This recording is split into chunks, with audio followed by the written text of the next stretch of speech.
Assalamualaikum warahmatullahi wabarakatuh, rekan-rekan semua. Inilah kondisi pagi ini di Jalan Lintas Medan Banda Aceh, Desa Karangjadi, Kecamatan. Syedaralun mobil pengangkut jenazah dari Medan tertahan lebih 5 jam setelah terjebak macet di Aceh Tamiang pada Jumat 4 November 2022. Jenazah wanita ini sebelumnya dibawa menggunakan ambulans dari sebuah rumah sakit di Medan untuk dibawa ke Karangbaru, Aceh Tamiang.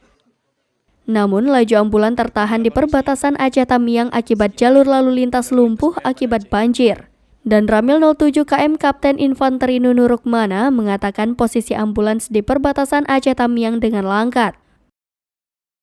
Menyadari jalur tidak bisa dilalui kendaraan kecil, Nunu bersama anggotanya berinisiatif meminjam truk milik perkebunan kelapa sawit untuk menjemput jenazah di perbatasan. Setelah berhasil menembus macet, jenazah tersebut langsung dipindahkan dari ambulans ke truk dan rencananya jenazah ini akan dibawa ke daerah Minuran untuk dipindahkan ke ambulans RSUD Aceh Tamiang.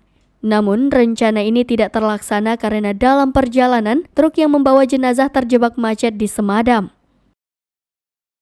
Kemacetan ini bukan hanya disebabkan oleh banjir, tapi ada kendaraan yang mogok. Nunu mengaku sudah mengkoordinasi dengan BPBD Aceh Tamiang untuk mengerahkan perahu ke lokasi. Mobil yang terjebak di tengah-tengah banjir.